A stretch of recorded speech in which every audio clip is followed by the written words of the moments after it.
Good evening, everyone. Thank you. And for those that are returning from their vacation in up north, welcome back. Hopefully you all have come through the storms for the most part, okay?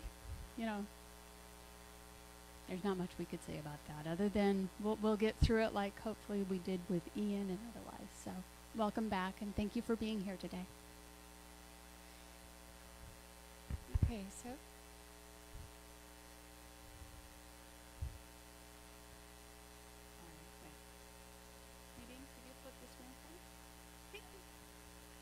just a friendly reminder, if you could silence your phone, we'd appreciate it. Okay. Now I got it. I wanted to say thank you to all those that have been, who have served our country, both past and present, and those with family that currently serve. I want to thank each and every one of you, the family members, and their children. You know, I have a son that's in the military, so I know when he serves, so do I. So.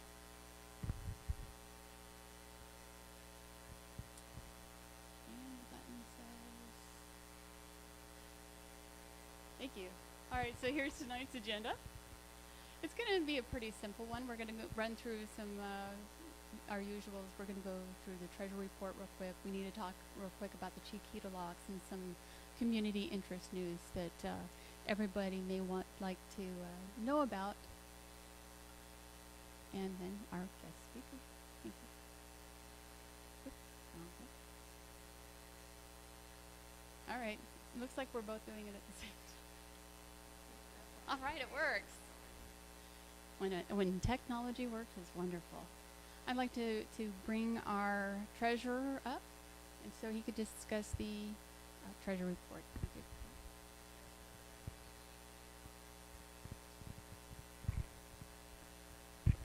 This all ends up on one page, and it's always small. If you want a copy, I'm certainly happy to give it to you. If you've been here before, I always I always do month-end reports. So even though we're at November 11th and I could report to today, I always report to the previous month end. And you can see we have balances at Truist Bank. We also have balances at First Horizon. And then we have cash in the box of $103. Our income for the month of October was $25. It came from Zephy, which is now the system we are using to take electronic payments. And so that was our total income of $25, one family membership. And then we had a couple of expenses. Every month we pay $100 to the First Baptist Church of Pine Island for the rental for, each of our meetings. And then we had a web hosting bill of $38.28. So total income of $25, total expenses of $138.28. Ends up with a ending checking and cash balances, the Truist account, the First Horizon account, the ending cash balance of $2,825.34. And then I summarize kind of all of our assets here. So we have the two checking accounts, the cash on hand. We have a money market account which has approximately $7,000 in it.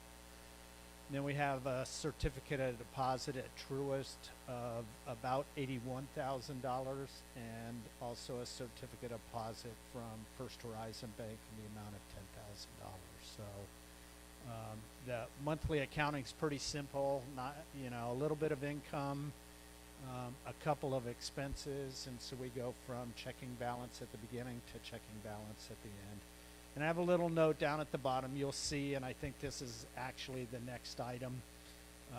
Hopefully most of you are familiar with the Chiquita Lock battle that sort of went on, and that's kind of been settled, and if I'm not mistaken, in the next month or so, they're just about ready to take out the Chiquita Lock.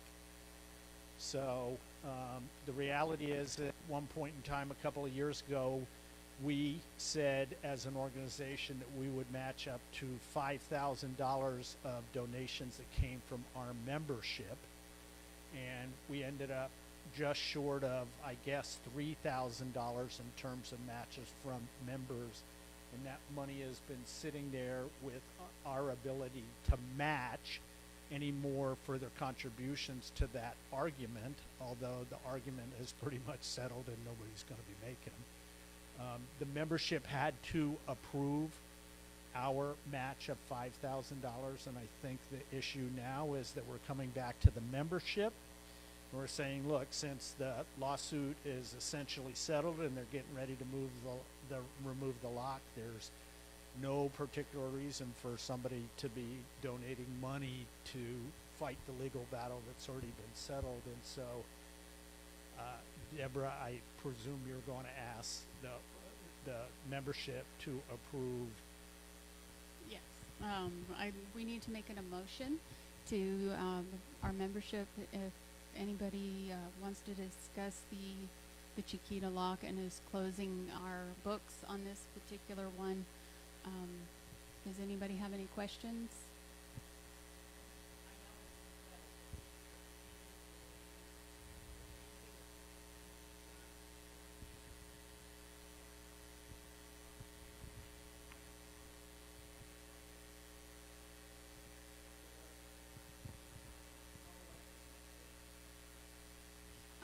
I believe that it's totally up to the city of Cape Coral on how they handle it, and I do believe, and don't quote me on it, that they had a part of the settlement or the agreement was they were going to do some mitigation in the sense they add planting more mangroves in an area, I don't know which. Unfortunately, that's about the extent of my knowledge of that. So as us as a group, that could be something we can discuss at another time. I don't know exactly what we could do, but that's something we can talk about. Okay. Maybe the other part to suggest is that all told through the entire thing, I think, and I'm going off of memory here, but let's assume that this organization supported the legal battle to the amount of somewhere between $8,000 and $9,000, just so everybody's aware. I'd have to go back and look at the exact math, but that was at least the contribution from the Greater Pine Island Civic Association, and as you can see, the general membership gave nearly $3,000 in terms of that fight as well. Okay. Any more discussion on that or questions? Yes, no.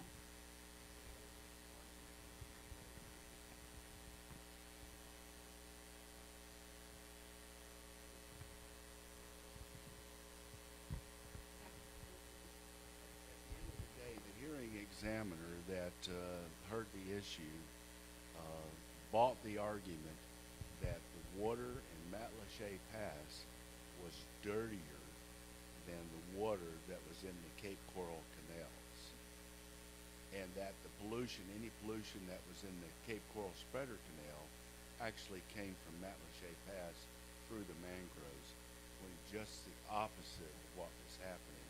So how do you win an argument like that? So that's what happened at the very end. There was no winning. And the previous time when we were able to delay the removal of the lock, we were able to appeal to the governor and the cabinet.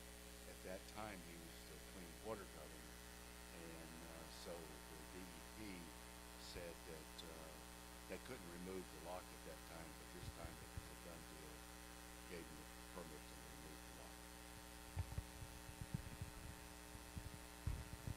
Thank you for adding to that. I appreciate that. So, any additional comments or questions? Can I have a motion?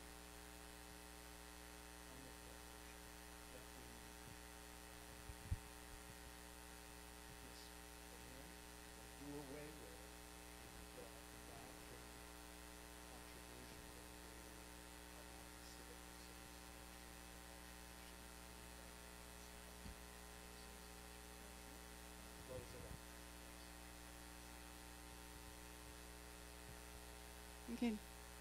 Any other questions? Can I see a hands of approval of us closing? No, yeah. No. Thank you. Any opposed? None seeing. Motion approved. Thank you. That's the. Yeah. That was actually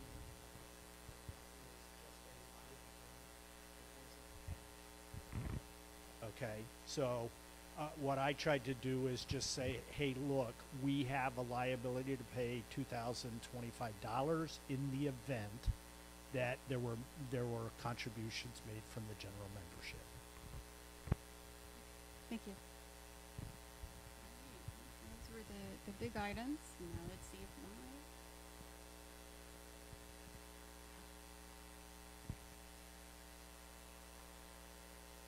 Okay, so just a couple quick announcements. One of them is the Adopt a Road community. The road cleanup will resume. We stopped and paused it during Helene and Milton. I want to block out that name. So it will be restarting. If anybody was interested, it will be December 4th. And this time it's going to be at 9 a.m. I wanted to hear from the membership if 9 a.m. Or does everybody like 8 a.m. or does anybody have a preference?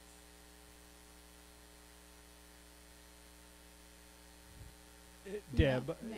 maybe you should just point out that normally we do it at 9 o'clock. During the summer, we moved to 8 just because of how hot it is. I think now that we're getting into the fall, we're just going to roll back to 9 o'clock unless somebody has a, strong preference that they're going to be there and they want it to start at 8 o'clock. Yeah. At 9 o'clock. Yeah, it was hot today. Yeah. Because the sun gets up earlier right now. Maybe not me, but the sun does.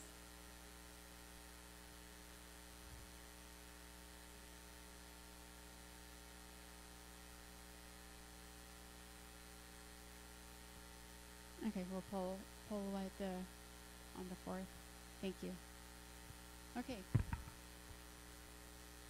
And also just a moment of letting you guys know that the hazardous waste, the county's going to be doing a second drive. The first one was very successful in the sense we got a lot of hazardous waste off the islands after the hurricanes. And if anybody still has anything underneath their sinks that need to be turned over, they're making it easier for us by coming here on Saturday, November 16th. So, it's over by, was it the park.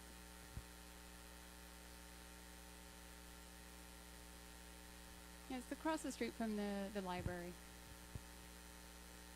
Yep, they do a little drive-through. I dropped off a whole bunch of stuff, and they took it out of my vehicle and piled it up and weighed it out. Yes, sir. It's there. It's already there. Mm-hmm. Yeah, we also send it out by email. So if you don't get our emails, check with us after the meeting, and we'll make sure we get it into the system. Anybody else? Yeah, thank you.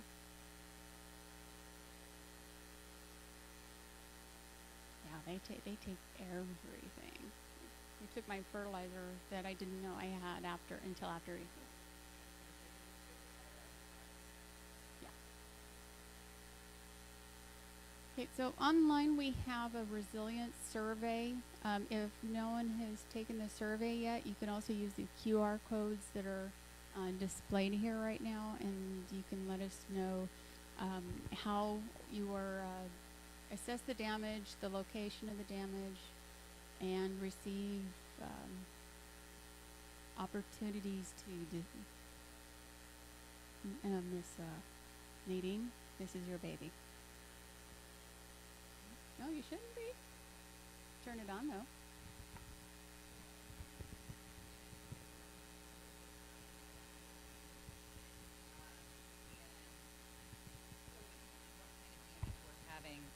So we can so we can get a better idea of where damages, what damages are, and look for opportunities that exist to help. So for instance, if there's a grant available to make people's homes more resilient, we can apply for the grant or partner with an organization that can apply and try to seek those funds.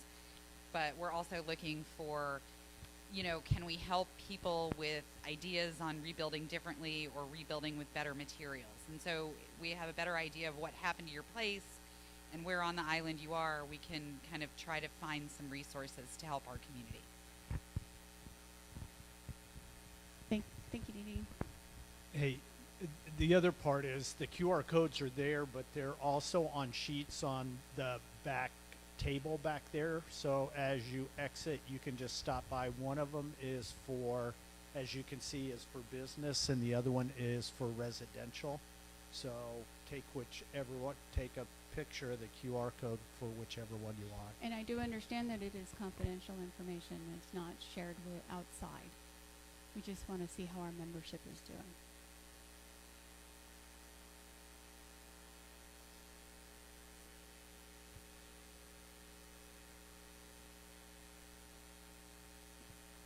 Okay, so this next one has to do with resources. If you're still, especially if you're just recently coming home, if you can reach out to the Pine Island Alliance, they have resources available. They could help with mucking if they have volunteers. They have periodically people will come in and say, how can I help? And if they have a list of people of what they need, they can send these volunteers out to you to help you. This is also on our website, on the by the emails and on the website.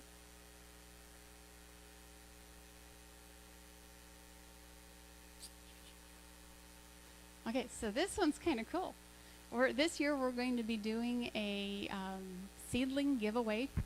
So if you have space for a longleaf pine, I put a couple of pictures of what they're going to look like, both grown up and beginning. And we should have them available in between December 14th and 15th.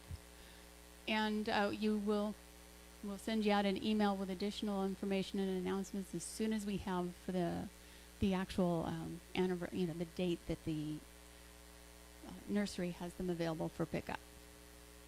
So that one's kind of nice. So if you lost a tree, like me, yeah. Oh wow.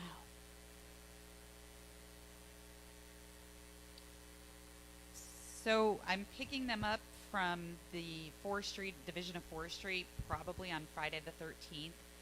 So if you send us an email to info@gpica.org, we can possibly try to arrange a different pickup time.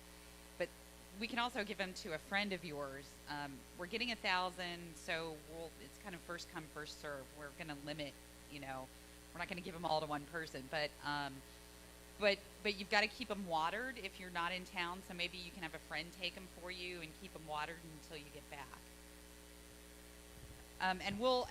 We're working with Calusa Land Trust to develop a little how-to video, so how to plant them and how to take care of them, especially before rainy season actually hits. Yeah, we're all working kind of. They're also doing something special in December too. So info@gpica.org. Sure. Yeah, so this will be fun to actually repair our island and get our beautiful trees back, hopefully.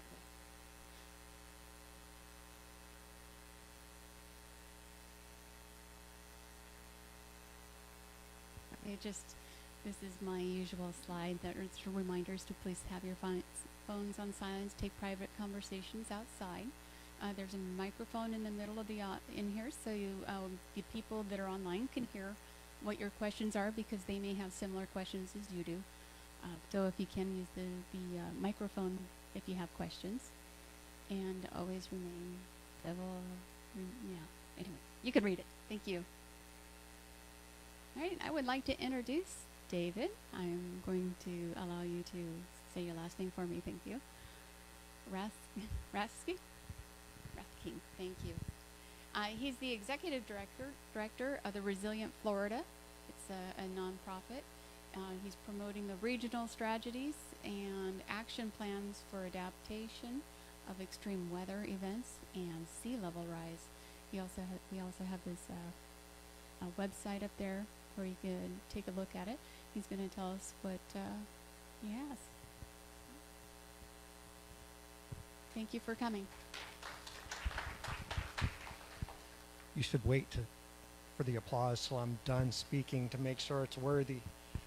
So I'm David Rathke. I'm the Executive Director of Resiliency Florida, which is a not-for-profit made up of both cities, counties, or not both because there's 3, cities, counties, and private companies. So the majority of my members are cities and counties ranging in size from Miami-Dade all the way to little old Levy County. Does anybody know where Levy County is besides me?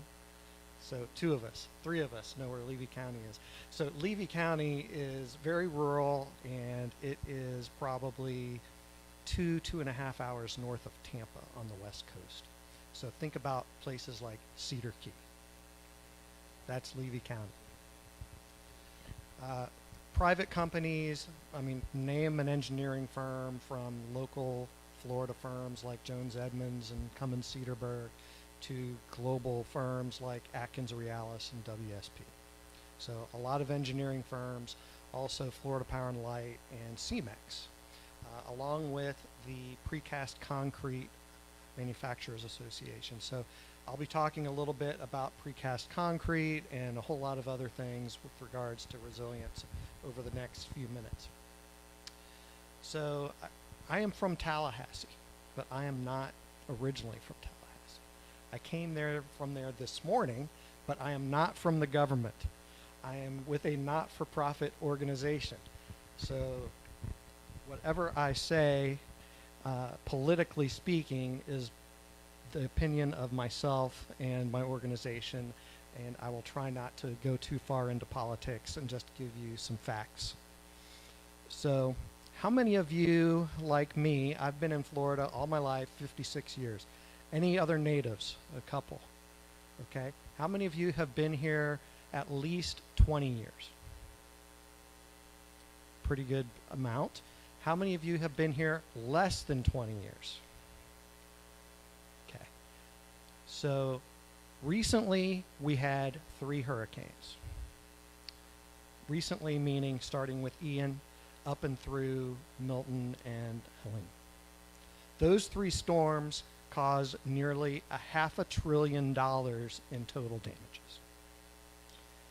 There was a hurricane that came through this area 20 years ago by the name of Charlie, which was a very different storm than the 3 that just came through. It was more compact, it was more wind damage versus water, but it had impacts all the way across the state. And my staff and I, because I used to be at the Water Management District up in Brooksville, we actually manned the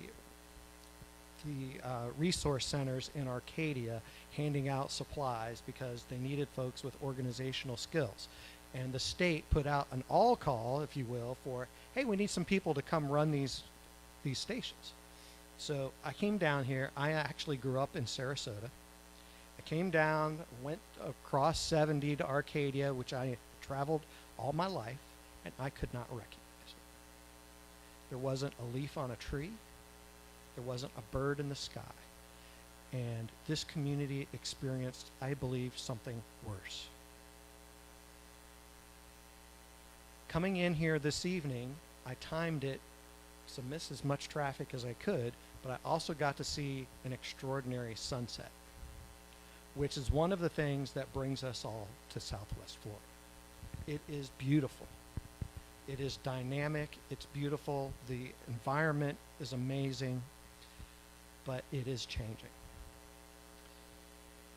So I think, as you all know, hurricanes are not necessarily increasing in frequency, but when you talk to the state meteorologist, he will tell you they are increasing in intensity.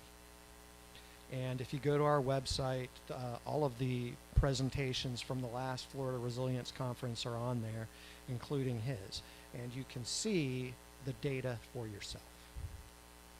So with these increasing intensifications of storms, and typically happening, they're blowing up, so to speak, at the last minute, it's hard to predict where exactly they're going to go. Are they going to take a hard right like Charlie? Are they going to blow up like Milton?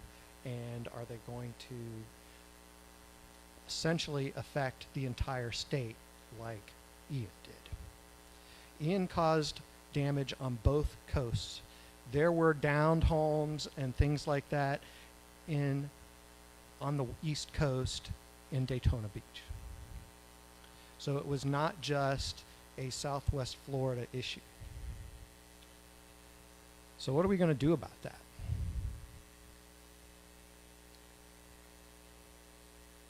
That is a hard question to answer. But it starts in rooms like this. It starts at the grassroots. People have to be aware. They have to be vocal. They have to tell elected officials what they want, what their concerns are.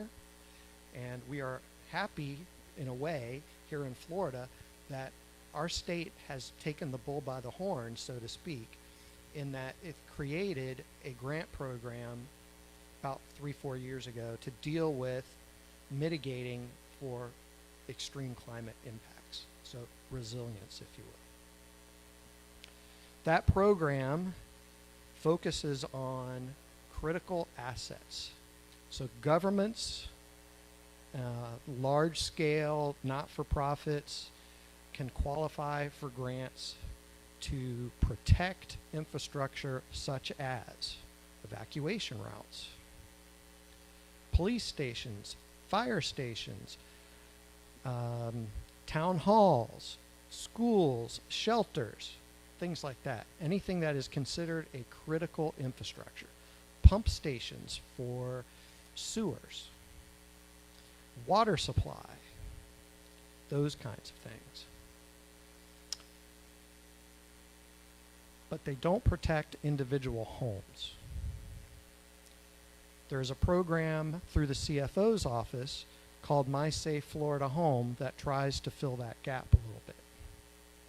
There's a grant program there that will help to harden windows, doors, roofs, things like that, to try and harden individual homes.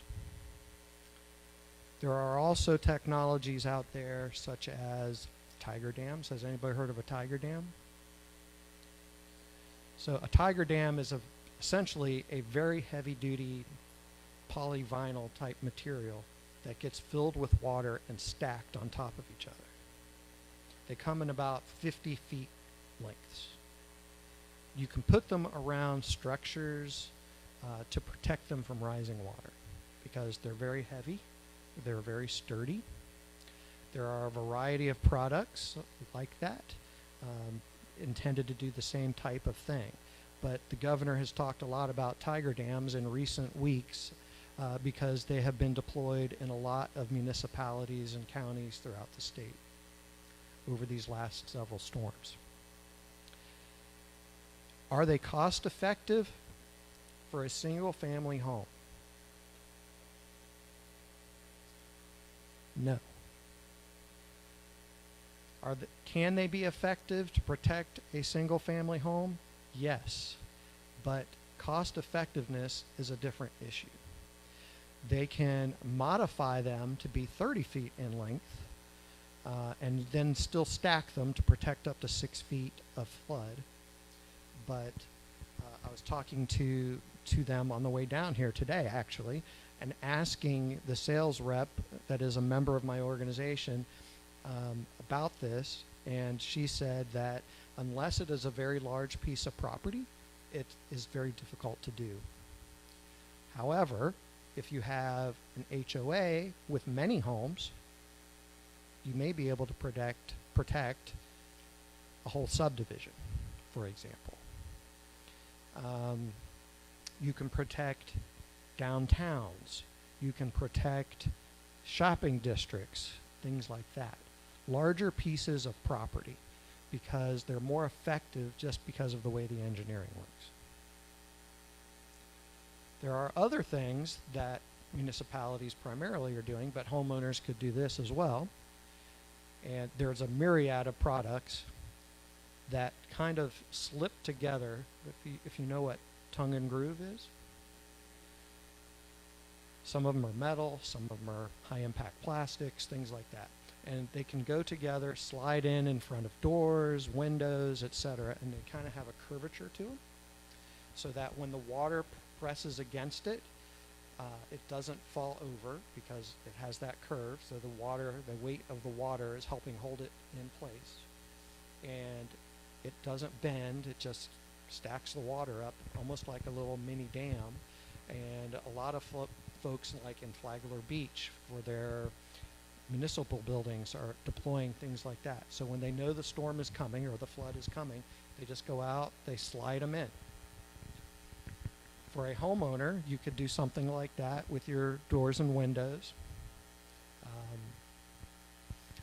The challenge is where you're going to store it. Same thing with the Tiger Dam. Now the Tiger Dam, you let the water out of it, and you roll it up, and you store it away. So it doesn't take up maybe as much space. But there are a lot of challenges when it comes to trying to protect individual homes. Another option is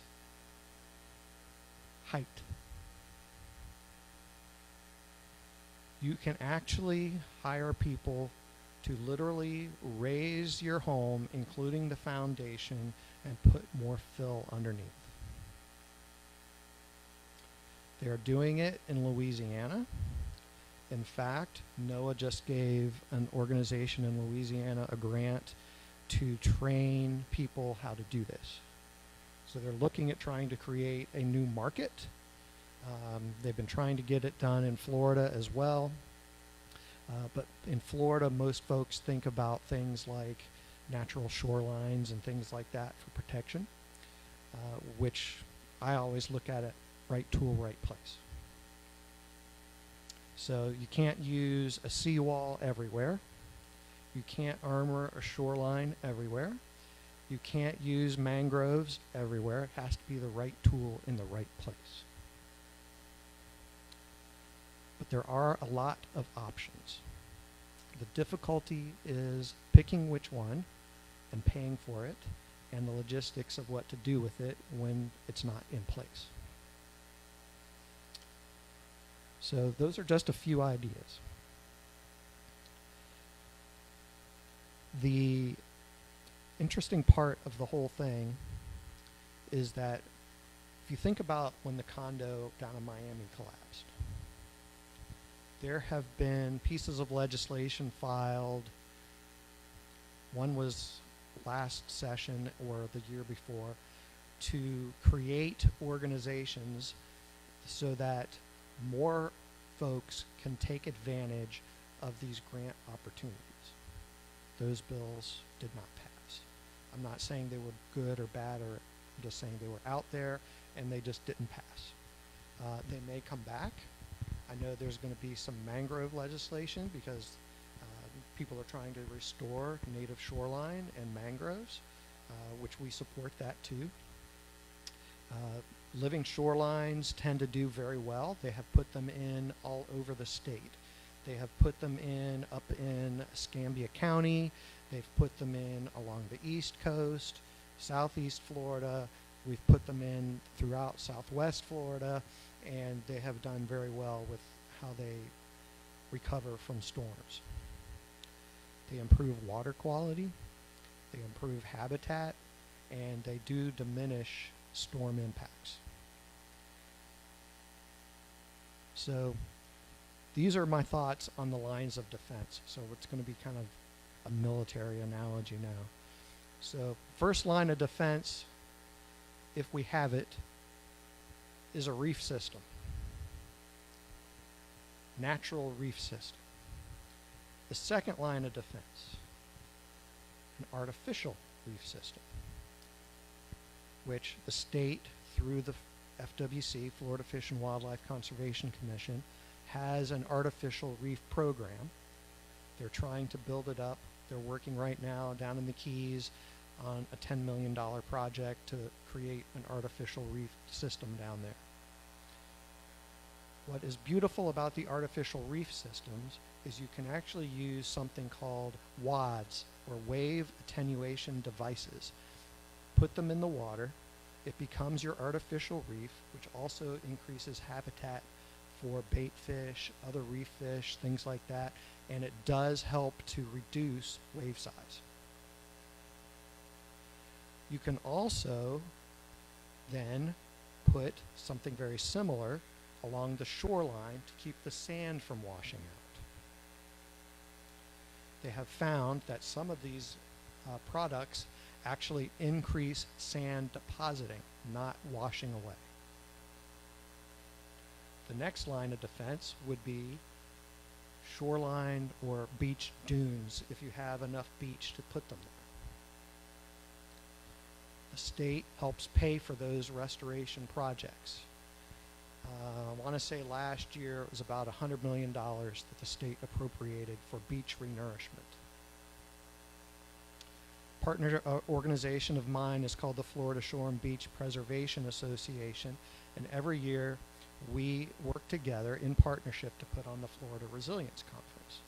This past September, it was just down the street in Bonita Springs. Next year, we're going to be just up the street in Port Charlotte. So I would invite you all to come. It's not cheap, but it is worthwhile. Speakers of all types. I think we had 100 plus speakers last year. We received over 90 abstracts that were submitted, but we could only accommodate about half because it's 3 half days of conversations. Again, if you want to see the types of presentations, just go to our website, resilienceflorida.org, and they should be on there.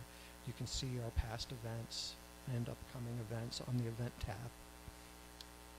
So that was my shameless plug for the Florida Resilience Conference. So now I've lost my train of thought. That happens after 56 years of living in the Sunshine State. So, what? Yes, so after your dunes on the beach, then comes the things like tiger dams and the other things that I mentioned. Ultimately, and the height of, where's your elevation? You can also, it's for a single family home, but it's more likely for businesses and government buildings.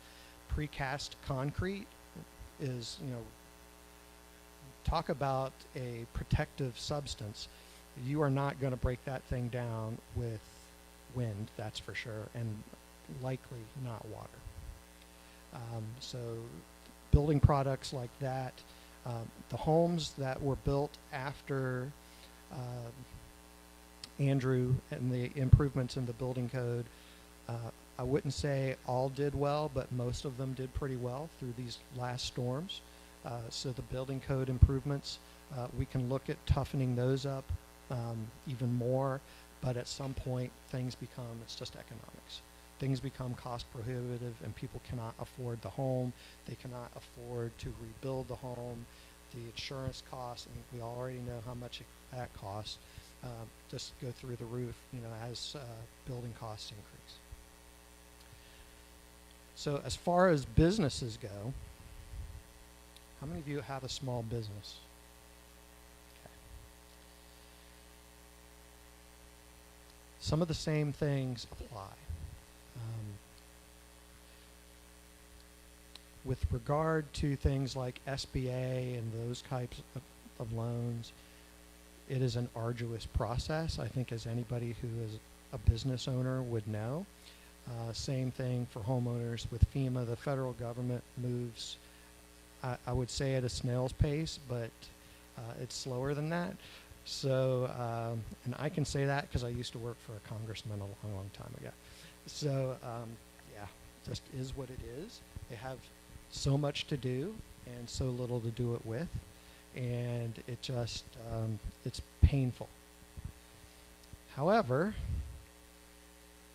they have very important programs, and we'll see where they go. Everything right now when it comes to government agencies is kind of up in the air. Let's just be blunt and non-political. It just is what it is. There's a change in administration, and there's going to be a change in personnel, and everybody's just waiting to see what happens. So I'm going to say something that'll probably make you angry. Ian was several years ago. The federal government has yet to declare a fisheries disaster for this area because they want a year's worth of real data to show the damage that was done. In prior years, they did what is called a rapid assessment, and they would have already cut the checks and been done with it by now. So it's just different perspectives on what the law says you can or cannot do, and some people are more flexible than others. And there's a lot of politics involved, and that's all I'm going to say about that, at least in public. But if anybody has more questions about that, you can get with me after, or give me a call or drop me an email. But when that happened, I was trying to help someone figure out what to do for these fishermen. And so I was just making all kinds of phone calls and trying to come up with creative ideas, and I found something that may apply to pretty much any small business. And it's called revenue insurance. You can buy an insurance product so that if you are impacted by something like a hurricane and you have to wait to get your SBA loan or something like that, and you are essentially a restaurant, a fisherman, or something like that, and you have no income coming in, that insurance product is to protect your revenue stream. So it will pay you until you can get the rest of the magic put together, if you will. So there are things out there, and we are looking, my organization is looking at insurance products. Probably we'll have some conversation about that at the next conference, because right now in Florida, insurance is a big problem. It's not, hopefully it's getting better, but certainly it's not getting better very quickly. And you know, the chair of the committee in the Senate that pushed for the bill that is a friend of mine, I can't claim to understand how all of that works, but I do know people who do, and my hope is that the bill they passed will help. So it's going to take some time though to see. So with that, I don't want to be all gloom and doom. So the state has already spent over $1 billion trying to ensure we are more resilient. Protecting critical infrastructure, I think it's $1.25 billion to $1.5 billion at this point in Florida resilience grants alone.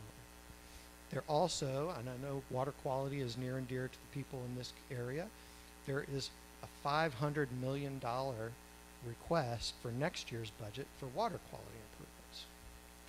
There's money for alternative water supplies. I consider all of that to be resilience. There's money for wetlands restoration. There is money for things like, if you think about wastewater treatment plants, a lot of the wastewater treatment plants in Florida were built in the 70s with federal grants, and now they have reached their end of life. Their useful life is done because those plants have been around for a long time, kind of like me. So now is the time to be replacing them. And when we replace them, we can replace them with better treatment, more capacity, There was actually a community up in Pasco County that was using the M word, moratorium, because they didn't have wastewater capacity. Not because they didn't have drinking water, but because they didn't have wastewater capacity. That was in Pasco County. They were able to work around it and find a way to deal with it, but things are really, really moving, and they're moving quickly, but they're expensive, and the state, thankfully, has been stepping up to the plate. So with that, I will take questions. Yes, sir.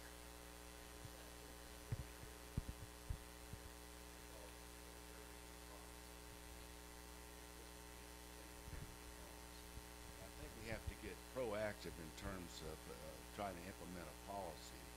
There's a lady over in Miami that was an attorney in Miami, Anna Freeman, and she got sick and tired of walking through the water in downtown Miami, and so she came up with an idea on redesign of seawalls, and her design of seawalls will break the it's 3D printed, the seawall is, with a special non-toxic cement so that it doesn't harm the marine life, and you get all types of fish and oysters that creep onto this seawall, and it breaks the energy of the waves so you don't get all this destructive damage.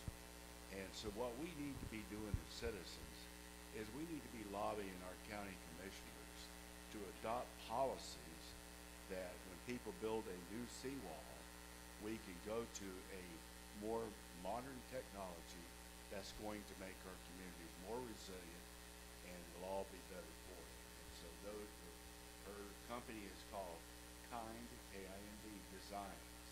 So you can go online and look at what she's got. And this technology is available to the state, so hopefully the state will adopt even statewide policies that encourage a new type of seawall instead of these straight walls that just don't do anything to break energy, don't do anything for the Great comment. I saw that same piece. And her invention, if you will, is very interesting and promising.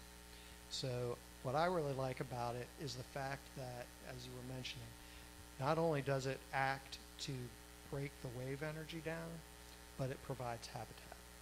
So I think she called, I can't remember what she called it, but it was something like a living seawall or something like that. Mm-hmm. Yes. And so there are things like that that are emerging. Hopefully we'll see more of those kinds of things. The issue, we Resiliency Florida did a survey instrument 2 years ago. And one of the things we asked about was seawalls and whether or not people would be willing, because if willing to do them, if you will, because if you're going to do a seawall, everybody needs to do it. And what we found was people were generally in favor of local governments requiring it to be done in certain circumstances. And again, right tool, right place. It won't work everywhere.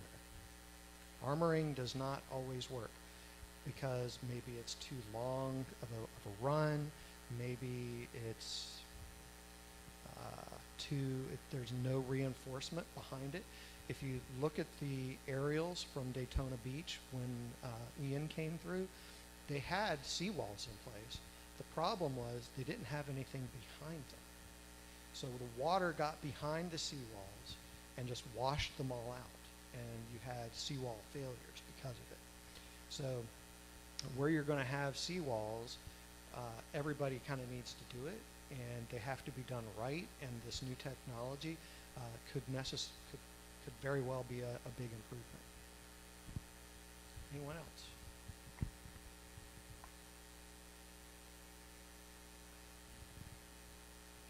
Well, I am going to provide to the organization a one-page document that will list out the grant programs that I've discussed, and if you want to get more information, you can go right, to the horse's mouth and contact those organizations who actually give out the money, or if you would like, you can contact me at EXECDIR, short for Exec Director, at resiliencyflorida.org. And I'd be happy to talk with you more, get you information. Yes, ma'am.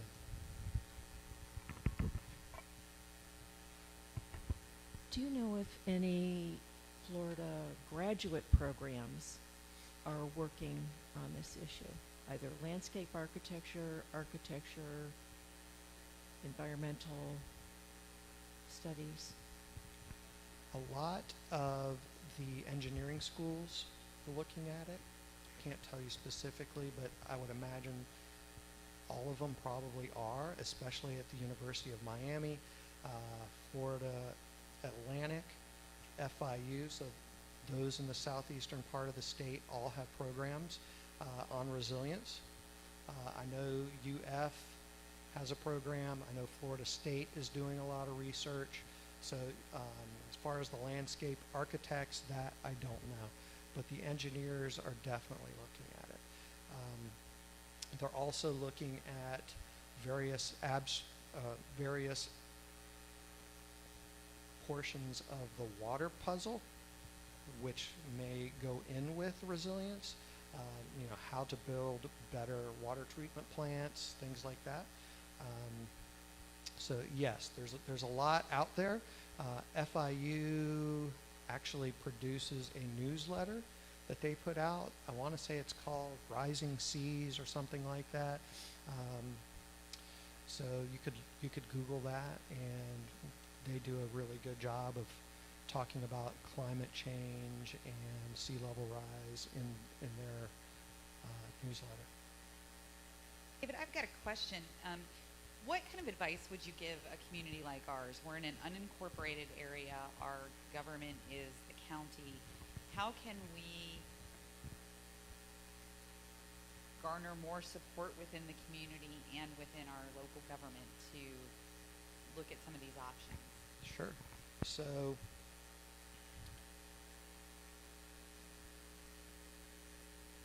this community has a great natural resources director, Steve Udell, and he is very good. He knows these grant programs. I would encourage you to contact Steve. I would encourage you to contact your county commissioner, whoever represents this portion of the county, and start there. I would try and meet with them in maybe one-on-one, you know, your president, your chair, your board, or something like that first, and then have some conversations, and then go to a broader group, maybe have them come and talk to you or with you. I know that the county has been working very diligently. I know they are aware of the grant programs, but I can't speculate on what decisions they've made and how they want to go about doing it. But there was a lot of money that was appropriated after the hurricane, specifically for hurricane recovery in this area, hundreds of millions of dollars. So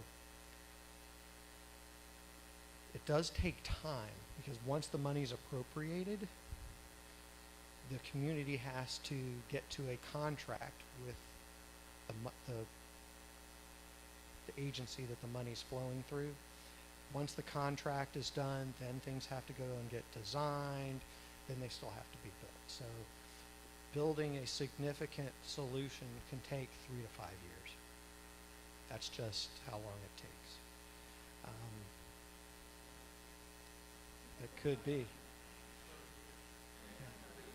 So, but the state really tried to step up to the plate and help the entire region after Ian, appropriated extra money for beach projects, for sewer projects, and roads and everything else. So I had never seen anything done like that. I have been around the Florida legislature since 1997, and I hadn't seen something like that happen ever before.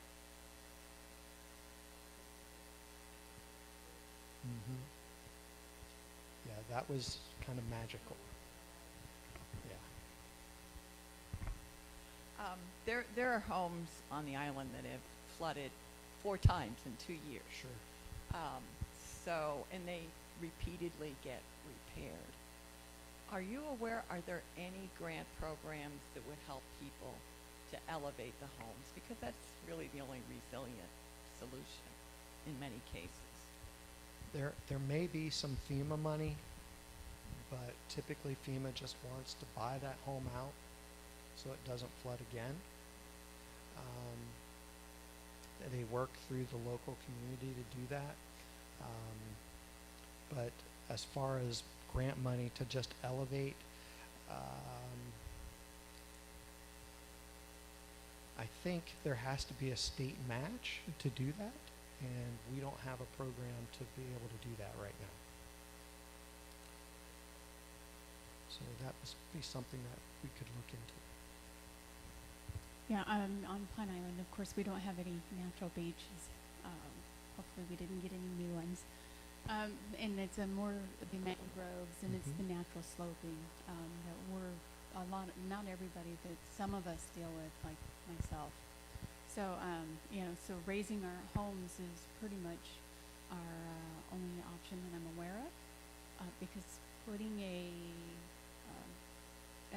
barrier out there won't necessarily work for like my area, 'cause there's many areas around it that aren't developed. So it's if one does it, they all have to do it.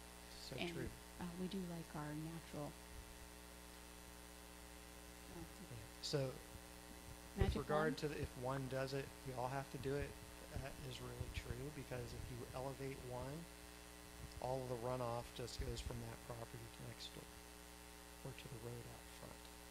So it has to be kind of a coordinated effort. So yeah, and right now there's not a grant program that I know of. I'm not saying one doesn't exist, but I don't know of one in Florida to do that. If you find one, please let us know and we will share Absolutely. it with everybody. Does anybody else have a question? The gentleman that works for the county. Boudel. Yeah, Boudel. I just saw him in September, but maybe he did since then.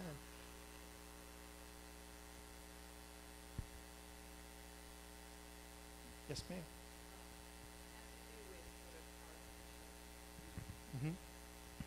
Is that extremely expensive? Because we've got these east-west canals that just flow right into the Gulf. And during a hurricane, they turn into rivers and they'll flood the entire neighborhood. I don't know if an artificial reef could help with that situation. That's a great question. I'm not an engineer, so I couldn't tell you if that would help there or not. As far as expense, there is a grant program, as I mentioned, through FWC. It does require a local match. So they typically work with a city or a county, and the county has a plan in place because it's a process. Everything is a process. They have to get a federal permit to put it in. They have to get state permits to put it in. Then they have, designed it. They got to get it permitted. Then they have to get the material delivered and, a contractor to do it. But they have a program that heretofore has been working on things that are in the hundreds of thousands, which doesn't get you very far, doesn't get you a lot of reef, until this issue with Monroe County. And the Monroe County project is, $10 million. So they're trying to figure out a way to up the game, if you will, with the artificial reef program that they run. And do more deployments. Some of them are concrete, as I mentioned, like the wave attenuation devices, which were also on CBS on Sunday. But also they do things like they'll get old naval ships, and then once they get all of the environmental issues with that ship mitigated, they can sink it. They've done that off the Keys as well, which then, not only is it habitat, but it is a dive site, so it's tourism. So there are things like that happening all over. But what would be really nice, I don't know if y'all have heard of the wildlife corridor, but if we could get some type of blue corridor, that could be really neat. So maybe there'll be a proposal coming forward soon. That's all I can say. But yeah, hopefully there will be a lot more activity on artificial reefs. Also Sunday, they were talking about the nurseries for corals. I'm sure everybody in here has probably heard about all of the coral bleaching and things like that. Well, those baby corals have to have a place to go plant. You have to plant them somewhere. Artificial reefs can be the place for that. But until we get the water quality under control, then it's kind of like, are you just fighting a losing battle? Because then the ones you plant, are they going to just die? I don't know. I'm not a biologist, but either. I'm not an engineer or a biologist. So I wanted to teach history and economics, but imagine that. So yeah, but you've got to have things, the building blocks have to go in the right order. It's kind of like math. It's the order of operations, right? So you have to put them in the right order. You have to have the foundation before you can build the house. And so we've got to get the water quality under control, which we're working on that. You've got to get the hard bottom to grow the corals on, so the artificial reefs have to get deployed. Then you can go plant the baby corals. Unless you're just going to plant them on the existing dead reefs. So, which you probably would want to do that too. Anybody else?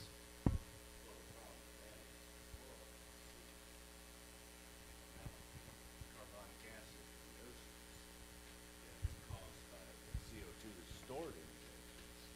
And so until we are able to breed varieties of coral that will withstand greater acidity, it's fruitless to grow these corals and put them back there but they are growing new varieties on the Australian reef, and they're having a lot of success with the bleaching that's taking place.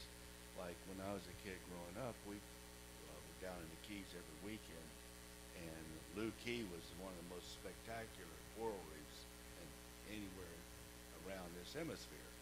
And you go there now, and it's just dead. And it's just a huge disappointment. It was full of marine life and fish and lobsters. And now it's just ridiculous.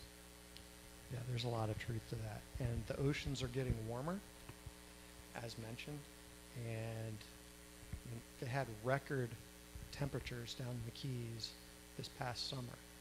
And those hot waters not only have issues with the corals, but the fish, the sawfish that everybody, the fish spinning that they had down there, it wasn't just the hot water, but the hot water, I think, certainly can contribute to issues like that because it does contribute to other water quality problems. It contributes to storms. It contributes to more intensive storms. And there's not a lot that can be done about the hot water at the moment. Lake Okeechobee are 6 times the acceptable level right now and still going up. And the agricultural runoff, which they say is being handled on a voluntary basis.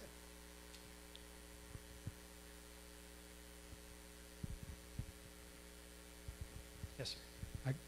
One of the question is the transition, how to go. The codes since 2000 have been pretty good to protecting homes, but out in the islands and all over Florida, these homes that were built before that time, they were weaker and in lower elevations. And as you said, the solution is to raise them But in the meantime, the people on Matlacha and Pine Island, a lot of them don't have the money to tear down their house and rebuild to the new codes. So there should be some sort of task force politically up in Tallahassee to try and work with these people and come up with some other options. I've been telling some friends just strip out all the drywall 4 feet high and garage paint the floor and garage paint the walls, and you know, some people are starting to put in plastic instead of drywall, plastic finishes. You could use skirting from like you put underneath a travel trailer or a mobile home that's removable. Flood comes in, you wash the house out and start over again. But it's a transition. There's all these zombie homes now that people are just walking away from and abandoning, and somehow or other politically like you say, people need to be trained on how to tunnel under these houses and raise them up. They've been doing that in a lot of flood prone areas across the country. Houston, they did that a lot. I don't know, some other solutions to help these people out, because, well, it's a physical construction thing, but also people are just shell shocked that they go through 3 or 4 floods and they're just themselves psychologically just they don't have the will to rebuild anymore. Right. And that's a huge problem not only here. I haven't been up to see in St. Petersburg and Tampa area. They never had a storm like they did in these recent ones. What are those people doing up there? And this is new to them from what we've been going through for the last, well, from Charlie to Ian, you know, and now when it's a twice a year event, that's just crazy. Yeah, my daughter lives in St. Pete. Thankfully, her car and her apartment were not flooded, but a lot of folks lost everything, just like that. And I was just there last week. They still had piles of debris, and you know, and you all have them here. I saw them coming in. So, I mean, it's just, and Cedar Key, I haven't been there, but my wife has been there, and she said there's basically nothing left, so, or very little.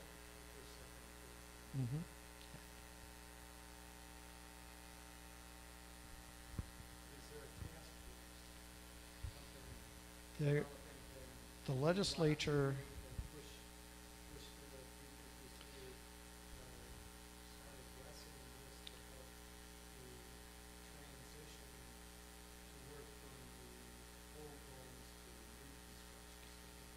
the new Speaker of the House has a committee. Well, the old Speaker had a resilience committee, as did the Senate.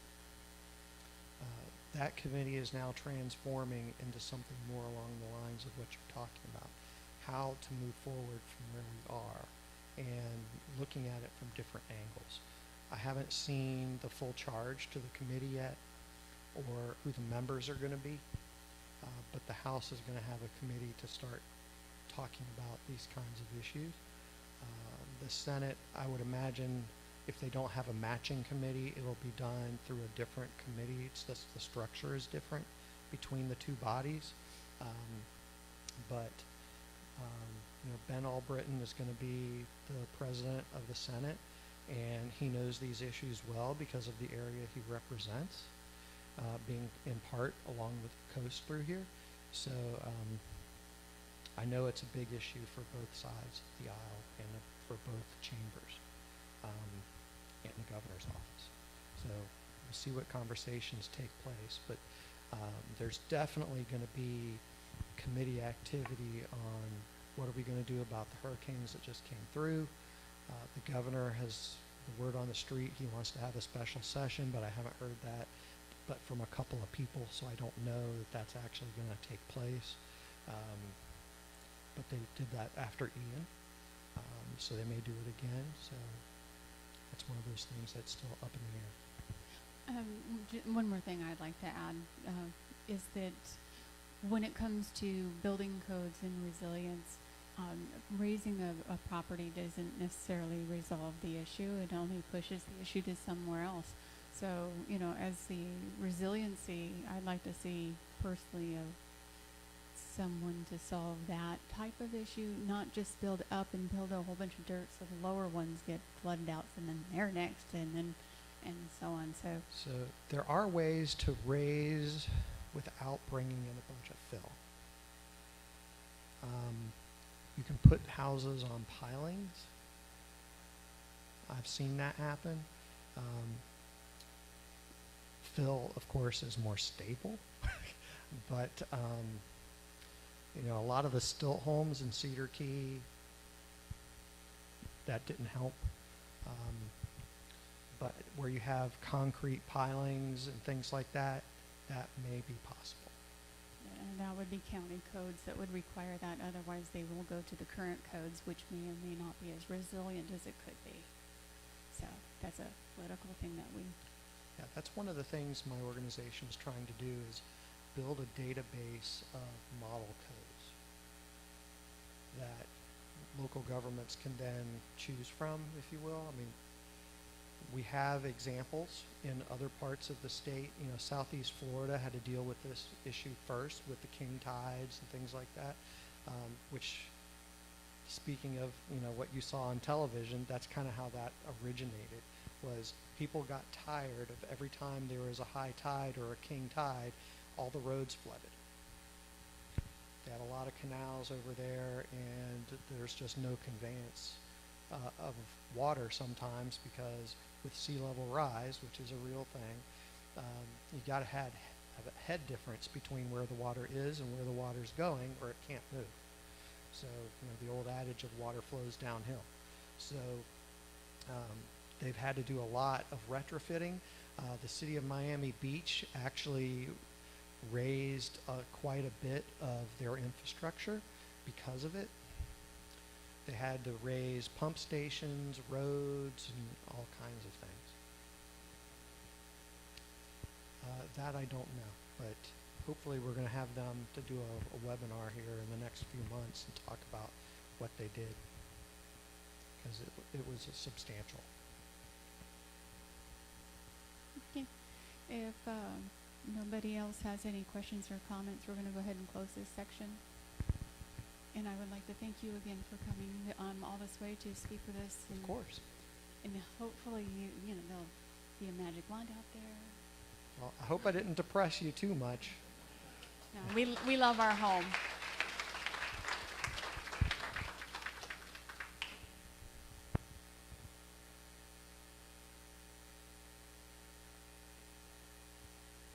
Okay, so this comes to the close. Just letting you know that our next meeting is December 3rd. And hopefully I'll see you all here. We will send out an announcement of who our guest speaker will be next month as soon as we have it confirmed. Is there any other questions or concerns? Can I have a motion to adjourn? And second? All right, if I have no nays, thank you very much. Thank you.